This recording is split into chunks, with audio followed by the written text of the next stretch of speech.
Shalom Church, and a very good morning to all our online viewers. And thank you so much, worship team, for that amazing and anointed worship. Hallelujah. Christmas is in the air. Amen?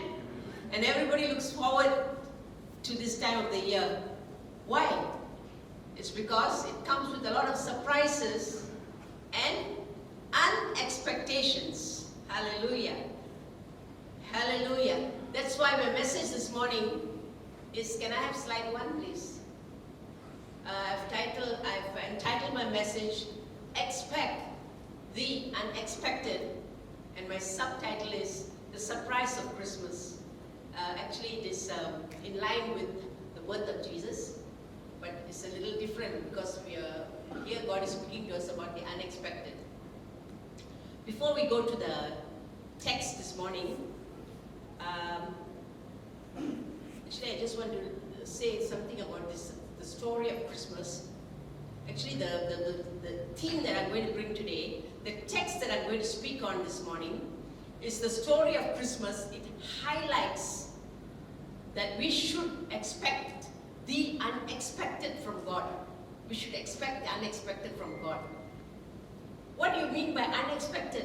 Unexpected means it's a supernatural thing. So it's a God thing. It's only that God can do that unexpected act. It's nothing to do with us. Okay? So faith receives the unexpected from God. That's faith. So here, when we are speaking about unexpectations, expect the unexpected, it's a supernatural thing. In other words, it's the miracle of Christmas. And God wants to do a miracle in your life and my life every day, but Christmas, there's an expectation, because I'm going to speak about Luke 2, what God means by the unexpected. You know, every year at Christmas, there's a surprise, right? Either you are surprised by a gift that you never received before. Let's talk natural now, huh? Not supernatural. You know, every Christmas there's a surprise. Surprise of gifts. Surprise of somebody coming suddenly saying they're going to visit you. That's a surprise. Hallelujah. Amen. And also, you can have a surprise of an amazing holiday. Praise the Lord. The borders are open. I just want to just give you a short testimony about how I already received my unexpected surprise. My unexpected surprise. You see, my son and his family, we haven't seen them from the time COVID started. It's almost 2 years since we saw my grandchildren, my children. Almost 2 years. And so we heard that the Langkawi bubble is on. And so my son quickly booked.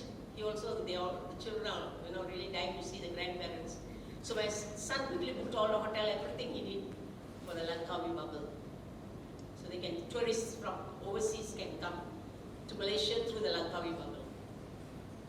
And then the bad news, the unexpected news was that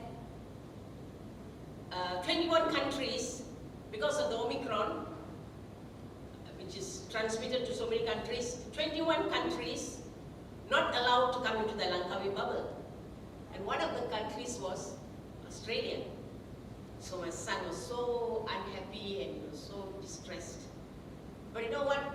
Right from the time that he was saying, I don't know why he felt like shouting and all that he was saying, and so he was so disappointed. But right from there, I don't know why God put this thing in my spirit, that the Omicron, whatever cron it is, the Omicron it may be highly transmissible, but God was telling me it is not going to be dangerous. And God was telling me that the unexpected is going to happen. And I told my son also, I said, expect what God is going to do. And God can do a thing overnight. And you know what? He did it overnight. I prayed and I said, God, the children want to see us so badly, and we also want to see them so badly. I said, Lord, open the way. Because even if they say 21 countries are not allowed to come, God, you are sovereign. You can turn things around overnight. And you know what? He did just that. After a few days, we got news that I told my son, hold on. God is going to change things around. Within a few days, they said only 8 countries, and Australia is out. Australia can come in, but the tourists can come in. I told my son, you see, if you just have all, because I told him the word I received was only believe, only 2 words, only believe. And so, it's such a good news for me. It's an unexpected gift from God that, you can meet up with the family. Hallelujah. So there's always a surprise at Christmas. On Christmas 2,000 years ago, God gave the greatest gift of all to mankind. The greatest surprise gift He gave to mankind by sending His only begotten Son, Jesus, to this world. It's a surprise gift to mankind. Hallelujah. So that we can have life and life abundant and eternal life through His Son, Jesus Christ. That was the greatest gift and surprise God gave. For God so loved the world that He gave His only begotten Son, that whoever should call on His name should not perish but have eternal life. Hallelujah. For God so loved the world. That means someone was saying that God loved the world more than His Son, That He gave His Son. He gave as a gift you give. Hallelujah. So the story of Christmas is how God begins to surprise everyone. Whole of mankind was surprised. So in Luke chapter 2 that we're going to read soon, there's some things that happened in the first Christmas that was quite unexpected. That's why I want to bring out the unexpectations in Luke chapter 2. The unexpectations. But before that, I want you to know that there's no doubt about a Christmas story. It is full, the Christmas story is full of God's doing the unexpected, the supernatural. You can see from there. Let's pray. Hallelujah. Thank you, Jesus. Let's just bow our heads and have a word of prayer even before we come to the word. Father, we thank you for your presence here with us. Your word says in Job 5 and 9 that you are a God who does great and unexpected acts, and there's no end to your surprises. This is the God that we serve. Hallelujah. Lord, as you speak to us this morning, remind us of the greatest surprise you gave to mankind 2,000 years ago. The unexpected gift of your Son, Jesus Christ. Hallelujah. Yes, Lord, we thank you for your word in John 3:16. And we praise you and we give you all the glory when you speak to us this morning. That you are on the throne, that you're sovereign, that you are in control. We ask all this in the matchless name of Jesus Christ. Amen. Hallelujah. Okay, let's go to our text this morning without further delay. Luke chapter 2 and verses 1 to 12. I think it's on the screen. Can I have it on the screen, please, Emma? Just follow along with me. Luke 2, 1 to 12. This is the Christmas story. And then from there, I'm going to just come to 3 points. How God worked miraculously, unexpectedly, we're going to see. Okay, Luke 2 and 1. And it came to pass in those days that there went out a decree, or you can say a law, from Caesar Augustus, that all the world should be taxed. Verse 2. And this taxing was first made by Cyrenius, was the governor of Syria. Okay. Verse 3. And all went to be taxed, everyone into his own city. Verse 4. And Joseph also went out from Galilee, out of the city of Nazareth into Judea, unto the city of David, which is called Bethlehem, because he was of the house and lineage of David. 5. To be taxed with Mary, his espoused wife, being great with child. Verse 6. And so it was that while they were there, the days were accomplished that she should be delivered. Verse 7. And she brought forth her firstborn son, and wrapped him in swaddling clothes, and laid him in a manger, because there was no room for them in the inn. Verse 8. And there was in the same country shepherds abiding in the field, keeping watch over their flock by night. Verse 9. And lo, the angel of the Lord came upon them, and the glory of the Lord shone around them, and they were so afraid. They were fearful. The shepherds were fearful. Verse 10. And the angel said unto them, Fear not, for behold, I bring you good tidings of great joy, which shall be to all people. Verse 11. For unto you is born this day in the city of David a Savior, which is Christ the Lord. Verse 12. And this shall be a sign unto you. You shall find the babe wrapped in swaddling clothes, lying in a manger. Hallelujah. Glory to God. Praise the Lord. Okay, here, this Christmas story is talking about three things. See, everything about Christmas, as I said, is unexpected.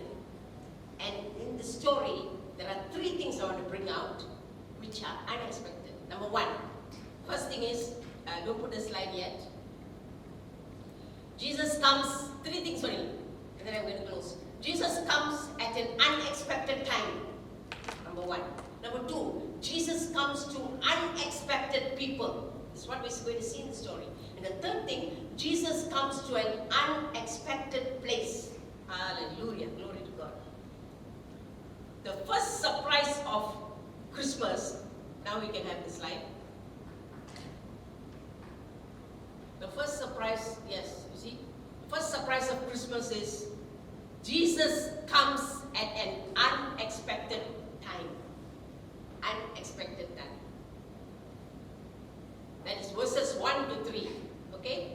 Here, we just read just now that a decree has been sent to the whole place of Rome, or you can say to the whole world. A decree means a law, saying that everybody has to go to their own city. Everybody has to go to their own city and register for taxes. For the TAXES, for taxes. And so, now here, what it says here is that you must understand, there was a problem with Jesus' birth here. There's a problem with Jesus' birth. You know the story of the birth of Jesus, okay? Mary and Joseph espoused to one another. That means they engaged to one another, not married, engaged to one another. Then you know, Mary had a visitation from the angel Gabriel saying that, you know, she will conceive a child and you shall call him Jesus and you shall call him Emmanuel, God with us. All that story you know. Okay? Now here, there's a problem here in Jesus' birth. Jesus comes at an unexpected time. So why is it unexpected? Because at that moment, Mary and Joseph, where were they staying? They were in Nazareth. Joseph was a carpenter, Mary was just a simple Jewish girl. Okay? So Mary and Joseph, they were living in Nazareth. Now, you must understand, the prophecy that was spoken in Micah chapter 5 and verse 2 says that Jesus will be born in Bethlehem, the city of David. But now they are in Nazareth, and she's almost going to give birth. So the time has already come for her to deliver. Now how are they going to get from Nazareth to Bethlehem? Because the prophecy has to be fulfilled. So this is where God comes in. He intervenes. He intervened in his son's life. How? By going and whispering to the ears of Caesar, Tiberius Caesar, and telling him, just get a decree, you know, tell the people all to go to their own city. You see, I love God, how he works. Tell everyone to go to their own city and to register. This is an important law. And so what happened? Joseph is from the city of David. Jesus' foster father is from the city of David. He's from the lineage of David. And now you see, they have to travel to Bethlehem because city of David is in Bethlehem. Can you see that? You see the working of God? So from Nazareth, they had to travel to Bethlehem. Now you see the prophecy is going to be fulfilled. Jesus was born in Bethlehem. Hallelujah, glory to God. So what I'm trying to say is the travel is not, the traveling from Nazareth right up to Bethlehem is not a simple travel. It is 4 days. It takes 4 days to travel from Nazareth right up to Bethlehem. And how they travel those times? You think they have plane and you think they have cars and all that? They don't. They don't have cars and planes and all those things. So can you imagine Mary is almost, you can say 9 months 9 months pregnant, almost time for her to deliver. Only a pregnant woman, only a woman who has conceived and have a child, a mother, she will understand what Mary must have gone through. You know, she had to sit on a donkey 4 days traveling. Okay, was traveling there 4 days in order for Joseph to register in the city of David, Bethlehem. Okay? You know, you understand here, when we least expect it, God intervenes. And here, both of them are making their way to Bethlehem on a donkey. See, when you least expect it, you know, they had to move out. They had to move out from Nazareth. So God intervened when his son came to earth. 2,000 years ago, he intervened so that the prophecy could be fulfilled. And now do you know that he's still going to intervene for the son's second coming? God is preparing to intervene in his son's second coming also. Hallelujah. Glory to God. Okay? So here, you want to understand that slide 3, please. Slide 3. The first time that Jesus came, he came as a baby. Can I have slide 3? He came as a baby. But so the first time when Jesus came, he came as a baby. But when he comes the second time, he's going to come as a warrior. Hallelujah. Huh? The first time when he came quietly. Nobody even knew him. They're poor people. No, nobody even knew him. But the second time he comes, like we sang just now, every knee will bow and every tongue will confess that he is Lord. Hallelujah. And there'll be a trumpet sound and he'll come riding on a white horse. That's how he will come the second time. When the first time he came, very few people knew about his coming. Very few people, the shepherds and all those people, okay? Very few noticed him because he was born in a manger. Joseph, his foster father, was a carpenter. So nobody even knew him. But when he comes the second time, he's coming for his church. He's coming for his church, the bride. Hallelujah. So the second time that Jesus is coming is a certainty and a reality. It is nothing for us to be waiting unexpectedly. Expectantly we have to wait.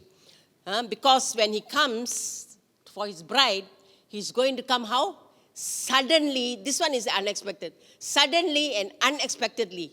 Because the word says he will come in the twinkling of an eye. Nobody will know when he's coming. So what do you think? We are making so much of preparation, Christmas preparation, for an event that is already past. Jesus' birth is already past. How much preparation are we making for the second coming of Jesus Christ? Let's check our hearts. You and I. Are we making enough preparation for his second coming?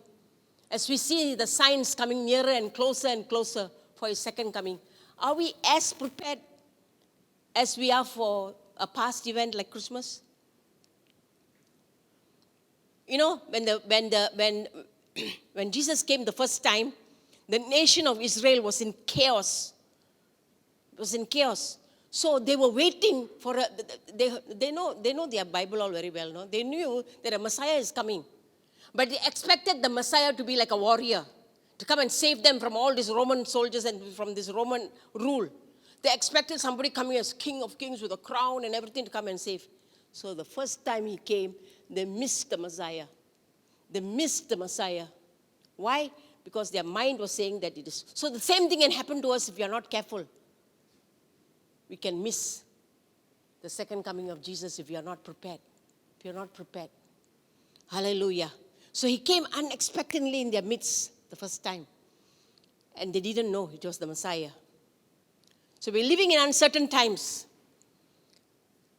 How do we behave in seasons of uncertainty and fear? How are we to respond in these times? As we see the signs of times, Jesus said already, that time for them the sign was that a woman who's a virgin will give birth to a baby, okay? And his name shall be called Jesus. That was the sign. And they will find him in a manger. That was the sign that is given to them. Now the signs, very clearly Jesus spoke of the signs of times. One virus after another, earthquakes, and volcanic eruptions and violence and so many things. All this is what? ushering into the second coming of Jesus Christ.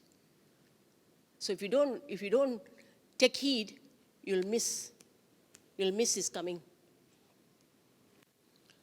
So how are we to prepare for the celebration of Jesus' second coming? What are we to do? Slide 4, please. There are some basic preparation. I just want to point 3 things only, very fast. 3 P's. Be alert and watchful.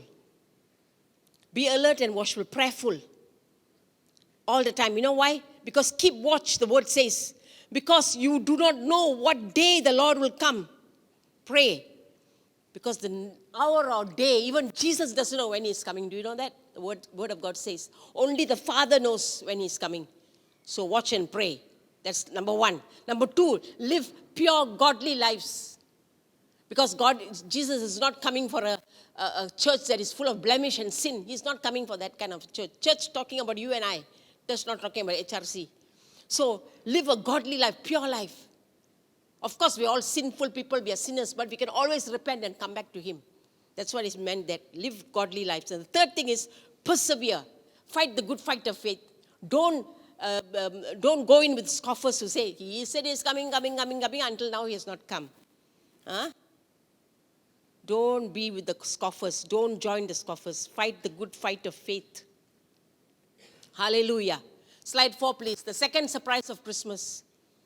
Jesus came to unexpected people. Jesus comes to unexpected people.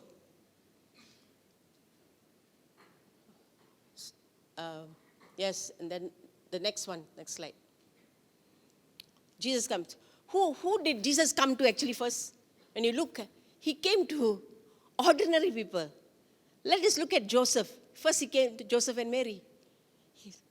Jesus has to come to this world, He had to be human, so He has to be born of a human.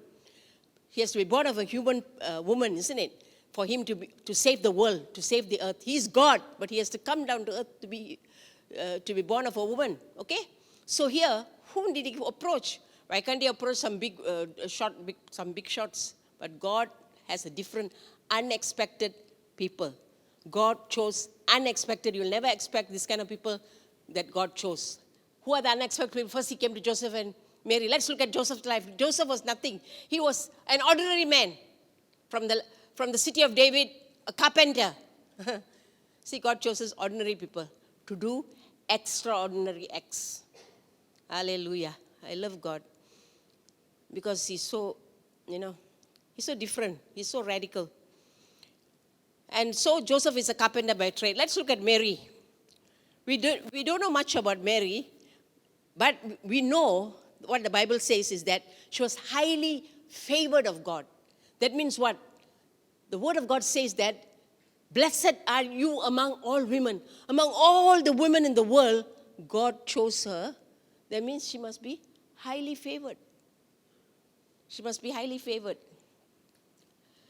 And what was unexpected was her pregnancy was unexpected. Her pregnancy was unexpected because she's espoused to Joseph, not married. They didn't have any sexual relationship. They are engaged to be married. So when the angel came and told her, you're going to conceive a son, the expected question that she would ask the angel was, how can this be? And then the angel explained, the Holy Spirit will come upon you. It is of God. You'll be conceived by the Holy Spirit. And you will call Him name and everything, all that, okay? So here, you see that unexpected, God of the unexpected. And then she in order for her to not to have a doubt, the angel said, and you know what? Just to confirm to tighten or to confirm your faith, I want to tell you that your cousin Elizabeth, she is already menopausal, past childbearing years. Do you know that she is also conceived? She has also conceived at her menopausal age. Who was Elizabeth conceived with? John the Baptist, Jesus' cousin. Elizabeth and Mary are cousins. So Elizabeth, before Mary, in her old age, already conceived. And the baby was John the Baptist. So her faith became somehow stronger. You know what she said? Let it be according to your will. Let it be done according to your will. She believed. Okay, we go to the next one. Then you see Mary. Not much of Mary. The next thing you see is she was in the upper. Talking about Mary, she was in the upper room with the other disciples. All of them praying for the baptism of the Holy Spirit. Okay, that was in the upper room. You see about her there. Then the last thing that you see is that at the foot of the cross, when Jesus was saying it is finished and Jesus is giving his life. You know, I just love this about Jesus, because he always gives something to the people on earth to receive. See, when he did, the last words he said was, there are 7 words of the cross, but one of the verses what? He said, Mother, Mary, behold your son, at the foot of the cross. His favorite disciple, John, he told John, take care of my mother Mary. Even when he was going through so much of torture and pain on the cross, he can think of his mother. That's something for us to think about, you know. Don't just take your old folks and put them in the old folks' home. We can't do anything means have to. But honor your father and your mother. Jesus honored his mother until the end. I think Joseph already died earlier before that. I think so. According to some of the Bible scholars, Joseph died at a young age. And Mary was still there. So Jesus thought of his mother even in that suffering. He said to John, his favorite disciples, take care of my mom. You see? What I'm trying to say here is that's all we hear of Mary, and that's the end. We see her at the foot of the cross. Okay, you know, here you must see that these are two, we're talking about Joseph and Mary, they are two relatively unimportant people. Joseph, a carpenter, Mary, just a Jewish girl. Two relatively unimportant people. You know, that's why when Jesus was starting his ministry, you know what people were talking about him? They said, can anything good come out of Nazareth? They said. Because he was from Nazareth. Can anything good come out of Nazareth? They're saying like that. Because why? Because Nazareth is a ulu place. Something like Battawatla. Don't throw stones. Not the big town all. So can anything come out of Nazareth? They asked about Jesus. So these are two unimportant people. Why did God use unimportant people from Nazareth to bring his son into the world? Why?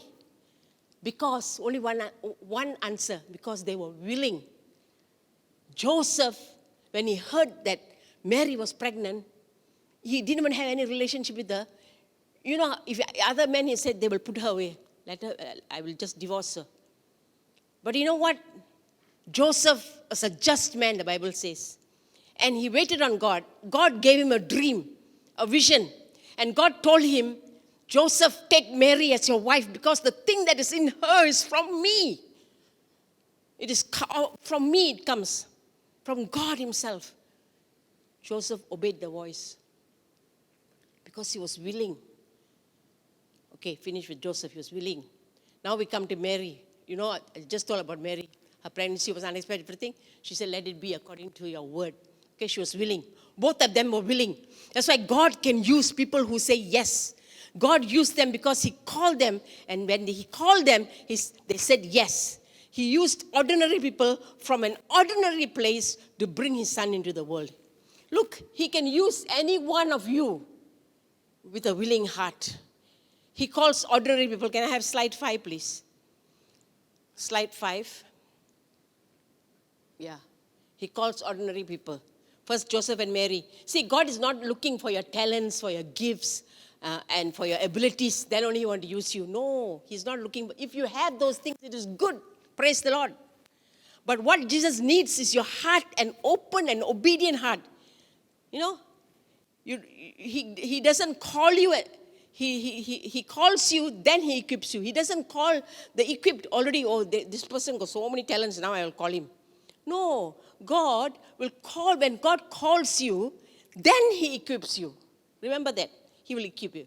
Okay? And don't say to me, I've been teaching the discipleship class this, and don't tell me that, I don't have a gift. Everybody is given a gift. Everybody has a gift. Okay? The Bible says everyone has a gift. It's for you to find out. What is in your hand? What is it that is in your hand this morning? Hallelujah.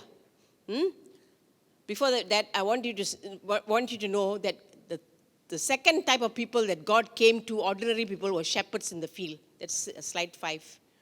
Yeah, shepherds in the field. No, I think it is, it's the other slide. Slide 3, I think. Picture 3. Yeah. 3. The good news. Yeah. Thank you. Next one. 3. Okay. Shepherds, okay?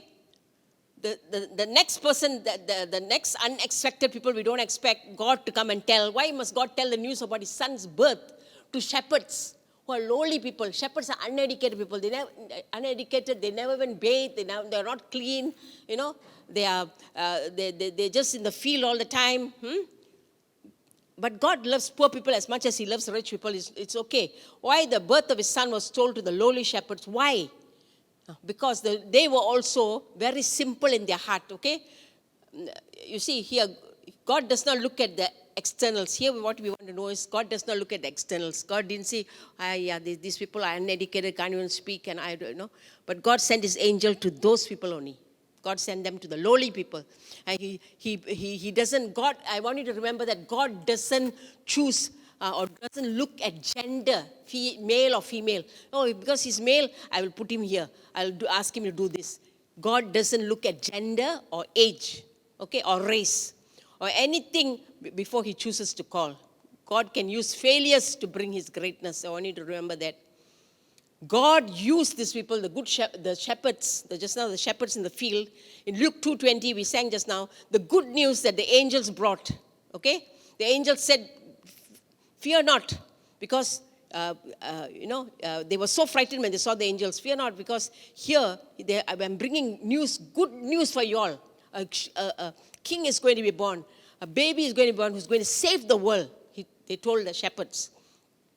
See here, the shepherds, they returned. Why? They were simple people. They just took in everything what the angel said, and they went back glorifying and praising God. Hallelujah.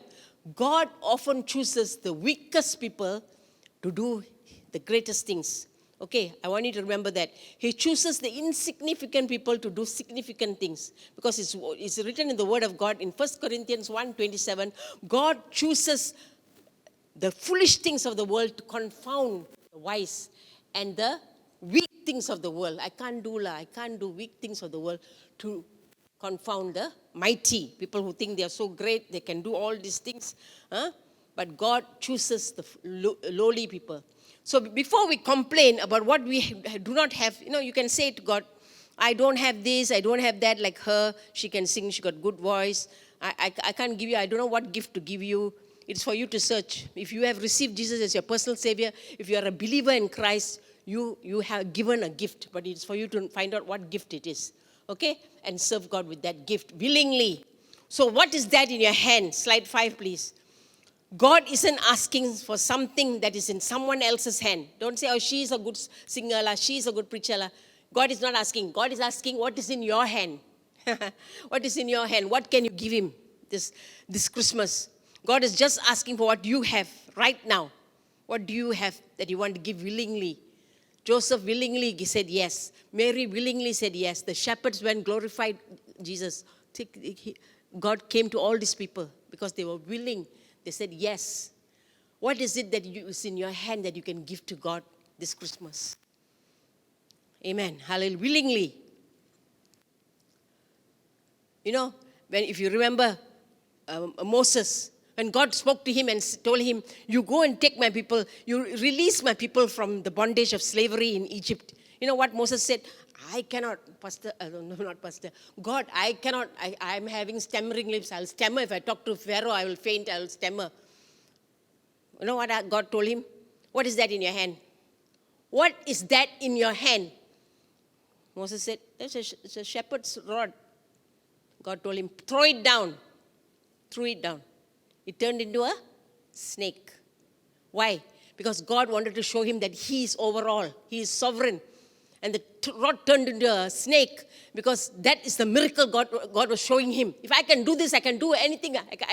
You can go to Pharaoh and speak, because you are going to be my mouthpiece, but I will give you the words to speak. That is why Moses obeyed. If Moses said no, no, I can't go, then a nation would have stayed in bondage, would have stayed in slavery, a nation. Because Moses said yes, they were delivered from Egypt. Okay, there's so many other people who gave. Miriam, she led the people in worship. She could sing, she could play the tambourine. That's all she did. But she led the people into worship. Miriam in the Old Testament. What about the small boy? His mother packed a nice lunch for him. 2 fishes and 5 loaves. When Jesus asked, is there anyone with food? He could have kept it for himself, isn't it? It's my lunch. My mom packed it for me. But he gave to Jesus. Use it. Use it. And God blessed it. Everybody was fed. What about David? Everybody had a slingshot in his hand. And what did David say? I come with you in the name of the Lord. I don't have any spear, no armor, nothing. I'm coming to you, Goliath, in the name of the Lord. Took the slingshot and shot right on the dot. And Goliath fell down. Okay? What about the woman? When you think about giving, so difficult for you to part with whatever you have, It's so difficult sometimes. It's so difficult sometimes. I was just doing some clearing away and unhoarding of things. So difficult to give away my Indian pot and all that, I want to keep. I said, no, it has to go. So it has to go, because God is the one who gave it in the first place. So this widow with 2 mites, Jesus saw her. She had only 2 pence. And she said, Ayo, this one is for my lunch, but I want to give it to God. Doesn't matter. I came and I want to put it in the offering. She gave 2 mites. Jesus saw her putting the 2 mites, all that she had. And God blessed her. Hallelujah. Okay, let's go to the third one and with the final. Jesus comes to an unexpected place. Jesus comes to an unexpected place. Next one. Before that, please. Thank you.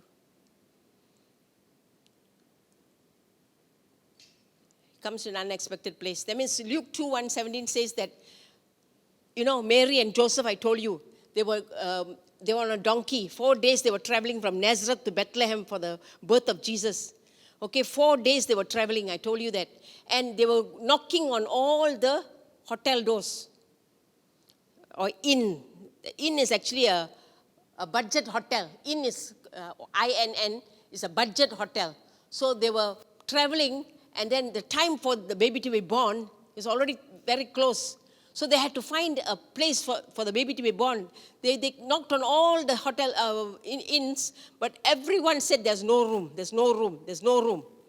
So finally, yes, that's the one. Finally, you see, the baby, he's born in a stable. A smelly stable is the suitable, it's a place. A stable means a place, a manger means a place where only animals are there, and then, all the smell of the animals and the hay and a place for the animals to drink. Finally, that's the only place they could get. Okay, they were traveling, so whole night they were traveling, okay, and they come to this place. Now they were facing a crisis. I'm sure Mary and Joseph would have thought, if God spoke to us and told us that,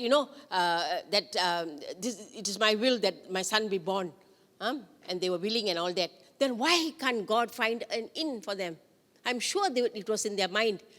We are knocking on all the hotel doors and nobody is opening. Everybody is saying no room. Because actually that is the time everybody is coming to different places, people coming to the city of David, to Bethlehem and all these places to come and register. So they don't have a place. Every inn is booked. So there's no room for them.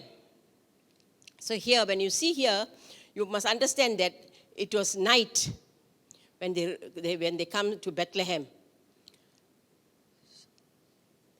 So I'm sure Joseph and Mary must have thought, why is this happening to us? Why can't we find a place for Jesus? they were expecting to get into the inn, but they were not expecting to stay in a stable to give birth to the child. Okay? So they would have asked, is it a testing from God? Huh? So here we must understand, even for us, sometimes the darkest part of the night is just before dawn. Just before it is twilight, just before the darkest time of the day is just before dawn. And that can happen to you and me.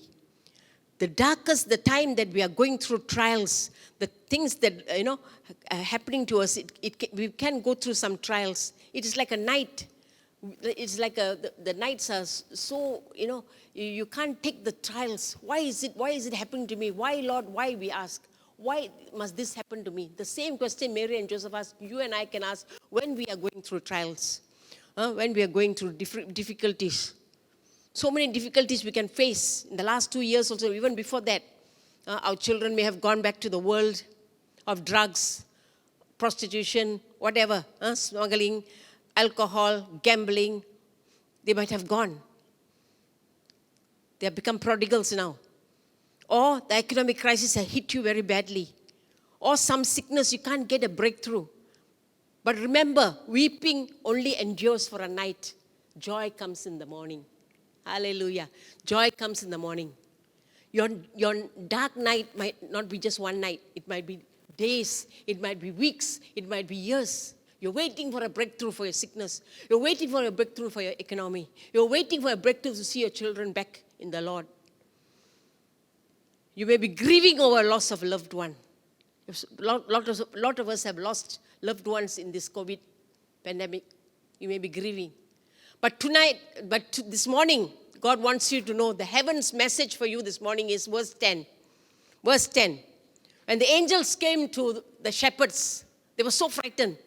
But what did the angels say? Fear not. And that heaven's message is for you and me this morning. Fear not, for behold, I bring good news. I bring you an unexpected miracle. That is what we have to expect this Christmas. An unexpected miracle. Hallelujah. That the message for you today is fear not. Whether it's the Omicron or the Dimicron, who cares? Or the Delta variant. Because he's the Alpha, not the Delta. He's the Alpha. He's not the Omicron. He's the Omega. Hallelujah. He's the Alpha and the Omega. Clap your hands for the Lord. Hallelujah.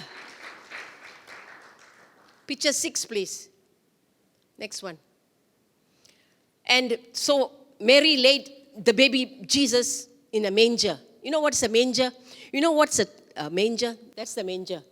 You see that the animals are drinking, it's also called a trough. A trough.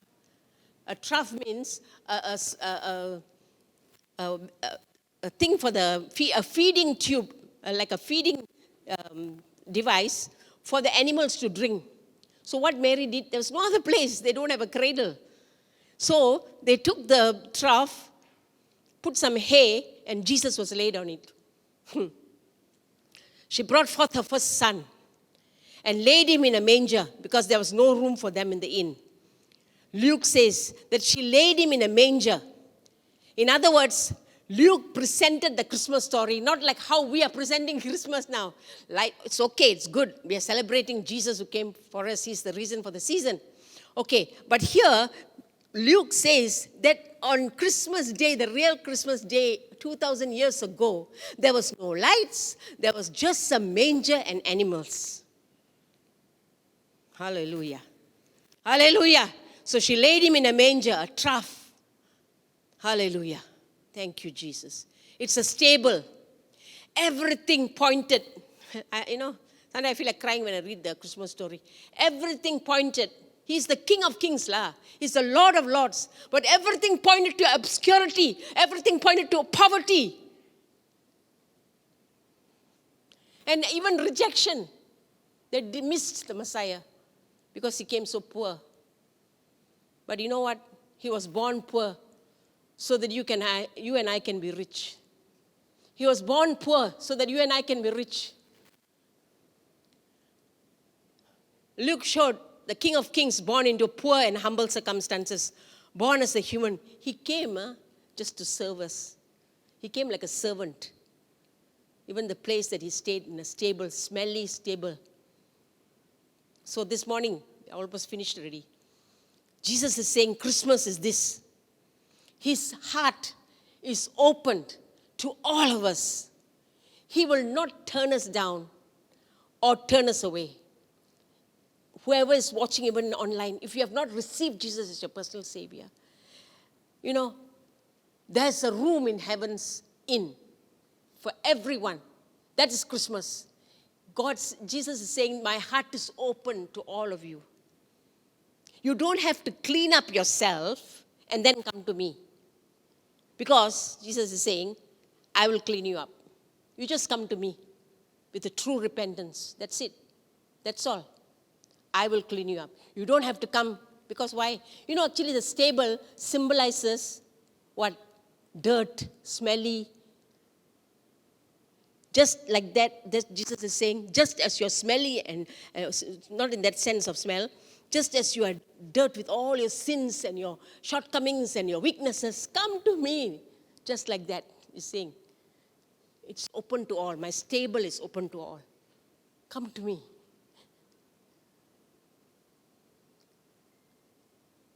Hallelujah. Can I have the musicians, please? It's finished. Anybody can come to him. The vilest of sinners, he's open. All you have to do is receive him. Come in true repentance. Come in true repentance. You may be a serial rapist. You may be a serial murderer. You may have done things that you think that God can never forgive. But I'm telling you this morning that the vilest of sinners, the worst kind of sinners, can come to him. And I've seen also movies, real life story, serial murderers. When they were given the word of God, they received in tears, with repentance. You think they won't go to heaven? They'll go to heaven just because Jesus said so. If you say yes to Jesus, all you have to do is to confess with your mouth, Jesus is Lord. Receive in your heart. And whoever believes on him, the word goes on to say, whoever believes in him will not be put to shame. Hallelujah, I love that. That means even the vilest of sinners, even a serial murderer, serial rapist, okay? Whatever sin you have committed, if you can just come to him, hallelujah, glory to God. Hallelujah. Just believing, you will not be put to shame. Nobody will say, oh, you're a serial rapist once. God has wiped away that sin because you received him, you received forgiveness, you received repentance. And he's your Lord now. Let's stand up to our feet. Just remember, even though we are in a pandemic, even now, there are unexpected ways God was working even in the pandemic. Unexpected ways. So much of our fear and anxiety arises from negative thinking. We focus on terrible things that could happen. What if my loved one died? What if my business goes under? God has always brought good things out of evil. Didn't he do that for Joseph? Can't he do it for you? Joseph went into the pit, went into the prison, and came out into the palace. Hallelujah. Became a governor. Unexpected. People never expected it. Unexpected. Unexpectation is God's way of saying, I am sovereign. And my acts are unexpected acts. Hallelujah. This Christmas, slide 7 please. Last one. So this Christmas, expect your miracle. Expect your miracle. The surprise of Christmas is Jesus coming in unexpected time. And unexpected people. Give whatever is in your hand to Jesus this Christmas. Say, I want to do this. Even if it's ushering, even if it's a small thing, sweeping the church. Give what you have in your hand, God is telling. That is the gift God wants, nothing else. He's not asking for money and gold and silver. Let's just be quiet in his presence.